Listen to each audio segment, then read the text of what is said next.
जय छठी मैया। नमस्कार दोस्तों, एक बार फिर से स्वागत है आपका हमारे YouTube चैनल अद्भुत गाथा पर। प्रिय भक्तों, सनातन धर्म में दिवाली और छठ पर्व का विशेष महत्व है। खासकर अगर बात की जाए यूपी और बिहार की, तो इन राज्यों में छठ को महापर्व के रूप में मनाया जाता है। बड़ी बात यह है कि समय के साथ छठ पूजा देश के कई राज्यों में भी होने लगी है। लेकिन क्या आपने कभी ये सोचा है कि आखिरकार दिवाली के 6 दिन बाद ही छठ पूजा की शुरुआत क्यों होती है? दिवाली के ठीक 6 दिन बाद शाम के वक्त भगवान सूर्य को अर्घ्य देकर पूजा की शुरुआत की जाती है, जो अगले दिन सूर्योदय के समय सूर्य देव की पूजा से ही समाप्त होती है। ज्यादातर लोग इसके पीछे के वास्तविक कारण से आज भी अनजान हैं। छठ महापर्व को लेकर कई धार्मिक मान्यताएं हैं। ऐसे में हर भारतीय को इस महापर्व के इतिहास के बारे में जानना चाहिए। उत्तर प्रदेश और खासकर बिहार में छठ का विशेष महत्व है। छठ सिर्फ एक पर्व नहीं है, बल्कि महापर्व है जो पूरे 4 दिन तक चलता है। नहाए खाए से इसकी शुरुआत होती है, जो डूबते और उगते हुए सूर्य को अर्घ्य देकर समाप्त होती है। ये पर्व साल में 2 बार मनाया जाता है, पहली बार चैत्र में और दूसरी बार कार्तिक में। चैत्र शुक्ल पक्ष षष्ठी पर मनाए जाने वाले छठ पर्व को चैती छठ और कार्तिक शुक्ल पक्ष षष्ठी पर मनाए जाने वाले पर्व को कार्तिकी छठ कहा जाता है। पारिवारिक सुख समृद्धि और मनोवांछित फल प्राप्ति के लिए ये पर्व मनाया जाता है। इसका एक अलग ऐतिहासिक महत्व भी है। छठ पूजा की परंपरा कैसे शुरू हुई, इस संदर्भ में कई कथाएं प्रचलित हैं। एक मान्यता के अनुसार छठ पूजा को सतयुग से जोड़कर देखा जाता है। ऐसी कई कथा मिलती है जिसमें राजा प्रियव्रत, भगवान राम, पांडवों के अलावा दानवीर कर्ण की कहानी का जिक्र मिलता है। तो चलिए छठ के शुभ अवसर पर इन कहानियों के बारे में जानते हैं। आइए शुरुआत छठी माता के पौराणिक कथा राजा प्रियव्रत की कथा से करते हैं। एक पौराणिक मान्यता के मुताबिक राजा प्रियव्रत निसंतान थे और उस वजह से परेशानी में थे। इस समस्या को लेकर उन्होंने महर्षि कश्यप से बात की। उस समय महर्षि कश्यप ने पुत्र प्राप्ति के लिए यज्ञ कराया। इस यज्ञ में बनाई गई खीर को राजा प्रियव्रत की पत्नी को खिलाई गई। उसके बाद उनके यहाँ एक पुत्र का जन्म हुआ, लेकिन वह मृत पैदा हुआ। इस वियोग में राजा ने भी अपने प्राण त्याग दिए। उसी समय ब्रह्मा की मानस पुत्री देवसेना ने राजा प्रियव्रत से कहा कि मैं सृष्टि की मूल प्रवृत्ति के छठे अंश से उत्पन्न हुई हूँ, इसलिए मेरा नाम षष्ठी भी है। अगर तुम मेरी पूजा करो और लोगों में इसका प्रचार करो। उसके बाद राजा ने षष्ठी के दिन विधि विधान से पूजा पाठ किया और उसके बाद उनके यहाँ पुत्र की प्राप्ति हुई। दूसरी कथा प्रभु श्री राम और माता सीता से जुड़ी है। पौराणिक मान्यताओं के मुताबिक लंका के राजा रावण का वध करने के बाद श्री राम जब पहली बार अयोध्या पहुंचे थे, उस समय भगवान श्री राम और मां सीता ने राम राज्य की स्थापना के लिए छठ का उपवास रखा था और उस समय सूर्य देव की पूजा अर्चना की थी। तीसरी कथा महाभारत काल द्रौपदी से जुड़ी है। पौराणिक मान्यताओं के अनुसार छठ व्रत की शुरुआत द्रौपदी से मानी जाती है।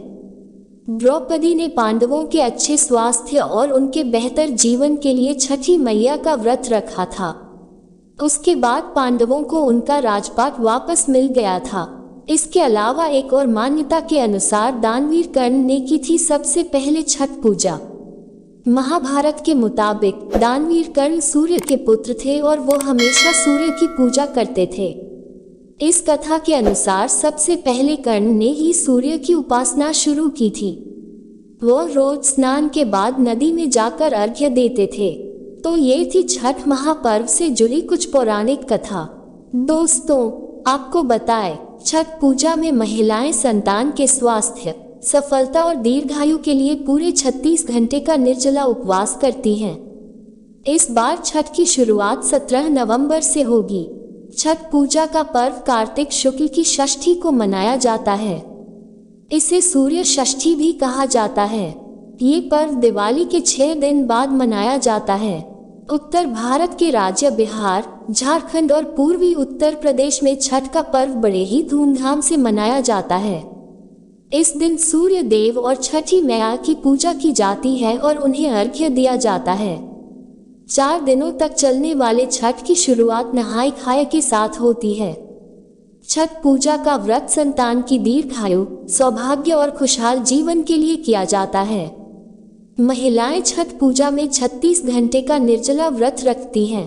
तो आइए अब जानते हैं इस साल कब से शुरू हो रही है छठ पूजा और सूर्योदय का समय क्या है। छठ पूजा का पहला दिन नहाय खाए 17 नवंबर, दिवाली के चौथे दिन यानी कि कार्तिक माह के शुक्ल पक्ष की चतुर्थी को नहाय खाए की परंपरा निभाई जाती है। इस दिन कुछ विशेष रीति रिवाजों का पालन करना होता है। इस बार 17 नवंबर से छठ पूजा की शुरुआत होगी। इस दिन घर की सफाई कर उसे शुद्ध किया जाता है। इसके बाद छठ व्रती स्नान कर शुद्ध शाकाहारी भोजन ग्रहण कर व्रत की शुरुआत करती हैं।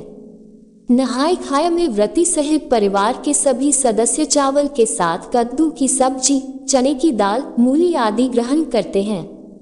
व्रती के भोजन करने के बाद ही घर के बाकी सदस्य भोजन ग्रहण करते हैं।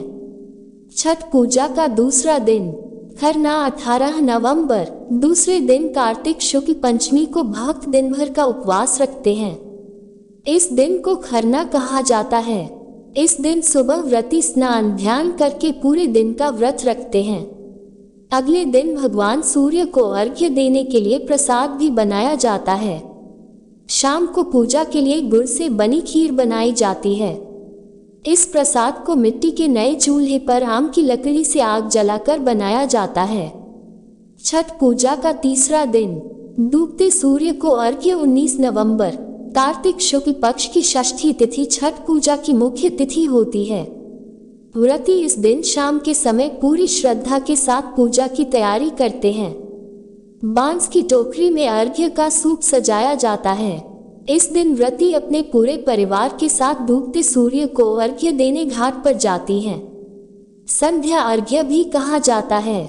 सूर्यास्त का समय शाम 5:26।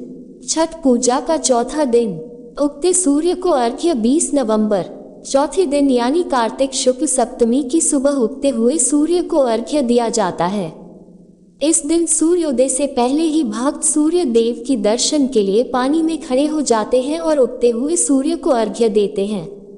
अर्घ्य देने के बाद व्रती प्रसाद का सेवन करके व्रत का पारण करती हैं। सूर्योदय का समय सुबह 6:47 पर। प्रिय भक्तों, छठ लोक आस्था का महापर्व है। मतलब ये बिहार और पूर्वांचल के लोगों की आस्था का प्रतीक है। आस्था पर न तो सवाल किया जा सकता है और न ही इसका कोई जवाब हो सकता है। जहाँ तक महत्व का सवाल है तो ये प्रकृति को चलाने वाले सूर्य देव की उपासना का पर्व है।